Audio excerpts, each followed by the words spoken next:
here's just a little, here's just a little sample of a prototype that I'm working on. So this is an endless flyer. I ran into an obstacle there. So the way this game works is these random obstacles spawn in front of you.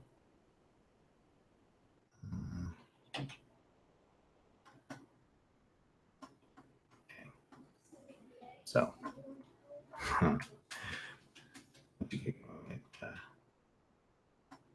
easier because the obstacles will be more spread out. Okay. So as you can see, I've made a little function so that the faster you go, the further out the camera goes. Kind of a fun little thing, makes it seem like you're going a lot faster. And it helps you see further out. You can see like space bar makes you kind of flap a little bit, gets you some forward motion and some upward motion. I also did just a quick launch for if you hit W. If you hit D, it explodes you forward. However, if you hit A, it'll try to stop you.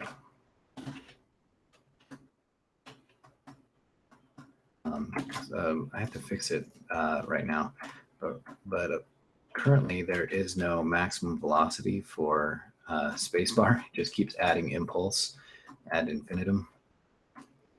So the longer the game goes, the faster you go.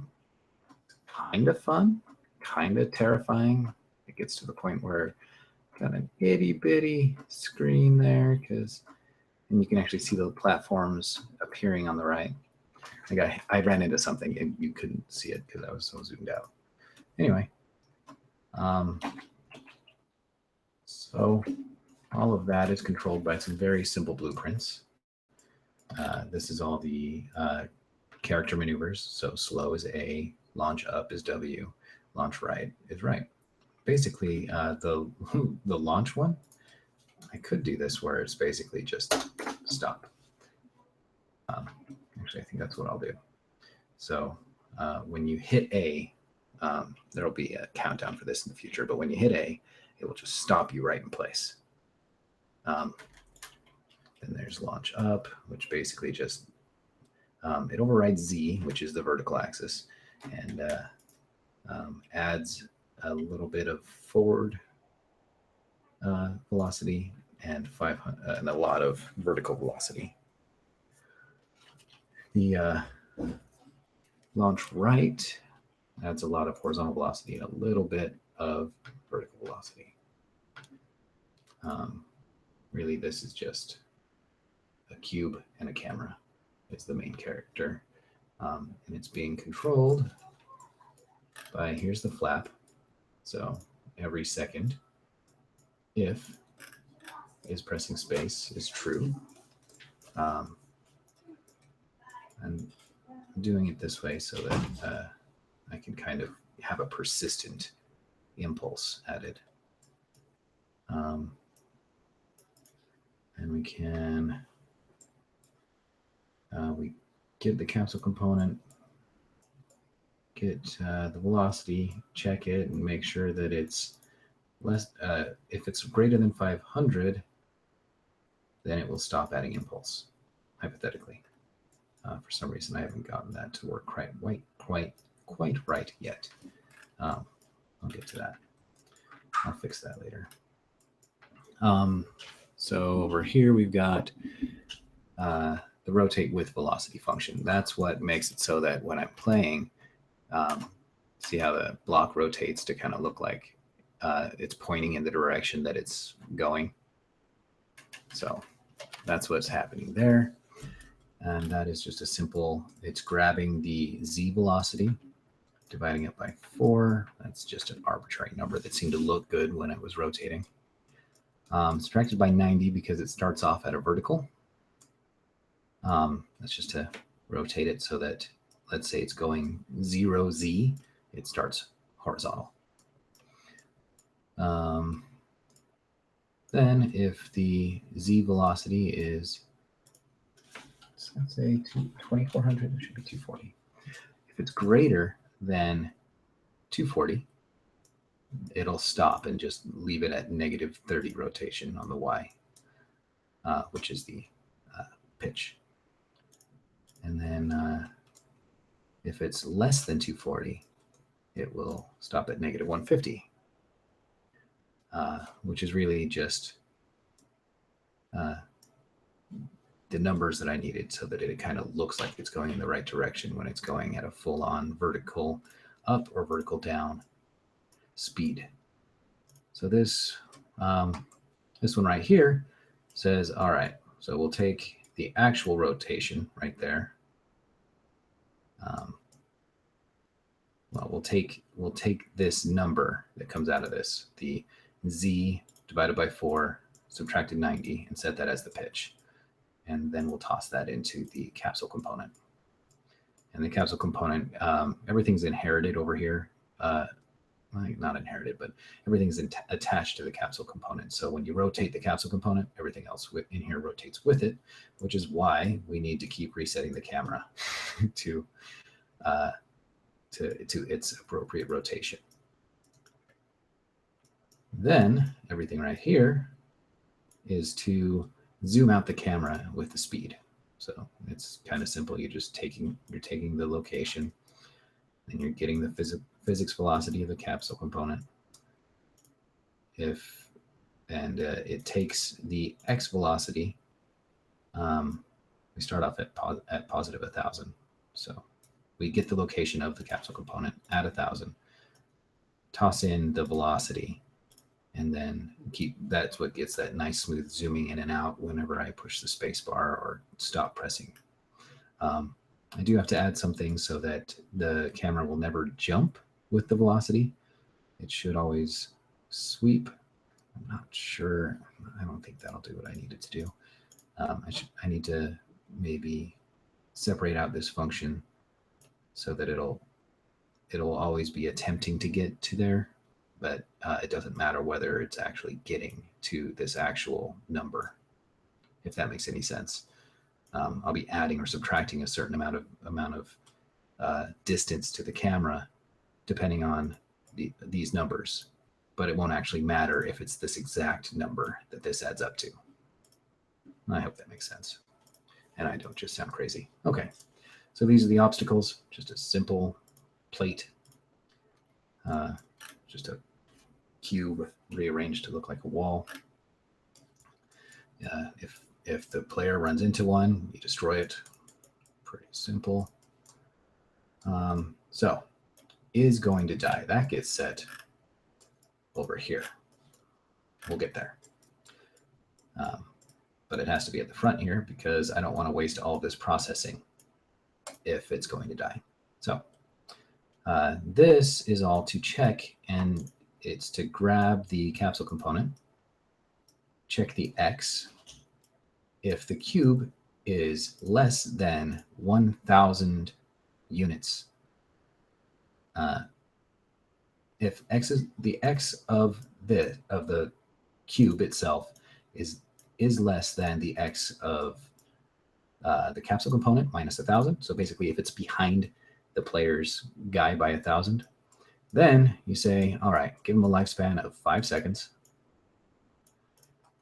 and set is going to die to true. That way we don't have to keep checking this every single cycle. And then after 5 seconds, this will die. And that's all about that. The spawning of the obstacles is actually controlled by the level blueprint. We get, so on begin play, we spawn the first floor and ceiling. That's another thing I'll show you afterwards. And you just grab the location, and this is all just saying, hey, I don't care about anything but the X of the player's start location. That way, originally it was trying to spawn right on top of the character, which essentially killed him. So I'm doing this so that the character starts somewhere in between the floor and the ceiling. Okay, so every tick, this sequence was because I had something tied off here, but I'm no longer doing that. Time since last obstacle. So I was having some issues with just using event tick. I think I was trying to do too much in here, and I was getting a tick crash, and the ticks stopped happening. So I went into creating my own little variable here, so that I can say, hey, it's been so long since the last obstacle, and if the time since last obstacle is greater than next obstacle, which is a random float in a range between 0.0 and 3, then we spawn.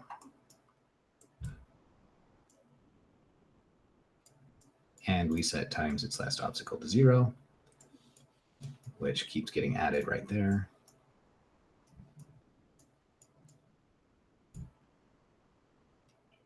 And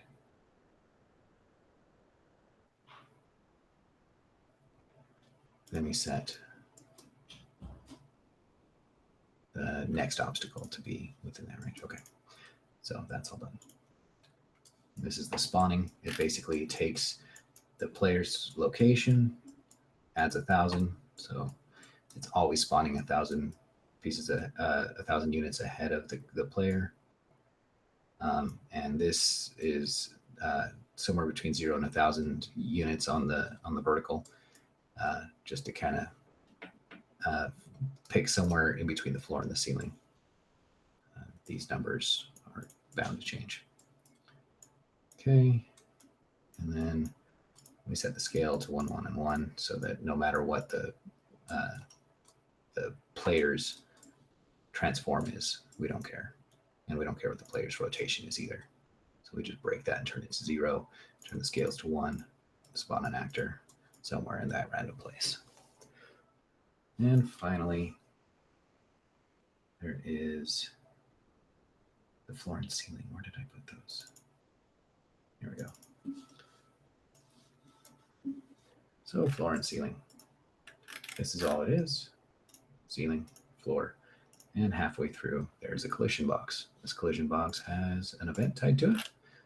And if the flyer flies through that collision box, you get the location of the arrow, which I guess I didn't show you. It's right there. It's that tiny little thing. And says spawn a new one. So there's always going to be a floor and ceiling in exactly the right place whenever your character gets to it. So that's the whole game as it is right now. It's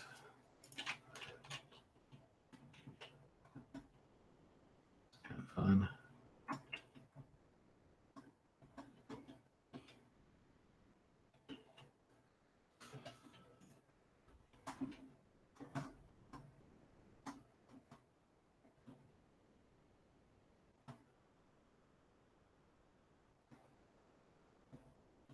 There will be improvements made in the future, but I think it's kind of a fun prototype for now. I've only spent a few hours really programming this, but it's been a lot of fun just figuring out all these little things and how to do things like zoom out the camera and all that. It's not complicated, but there's little things that try to snag you. Anyway, thank you. Goodbye. I hate any of these things.